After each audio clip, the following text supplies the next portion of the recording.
یہ بتایا کہ تیاری کرو، ہم سب کو یہ پیارا شہر مدینہ چھوڑنا پڑے گا، کیونکہ یزید کی بیعت کی طرف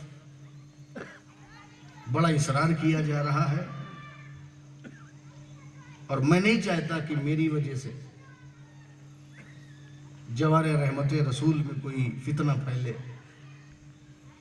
تو کوئی تشدد ہو، تو کوئی جنگ کا ماحول بنے۔ یہ مدینہ ہے، یہ سکون کا قبلہ ہے، یہ محبت کی وادی ہے، یہ خوشیوں کا شہر ہے، یہ استقبال کا شہر ہے، یہ انبساط و مسرت و فرحت و شادمانی کا شہر ہے۔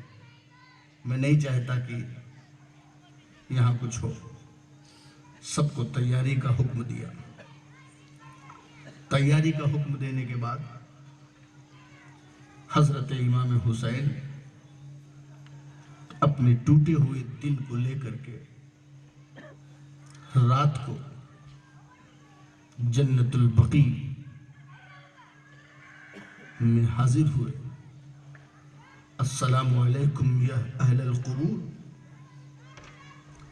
سب کو سلام پیش کیا، اپنے پزمردہ احساس سے بوجھل دل کے ساتھ اپنے ماں کی مزار مبارک پر پہنچے، ماں کے قدموں کا بوسہ لیا اور اپنی ماں کی بارگاہ میں سلام پیش کیا اور یہ عرض کیا، اے میری پیاری ماں، آج حسین آپ کی بارگاہ میں آخری سلام پیش کرنے آیا ہے۔ یہ حسین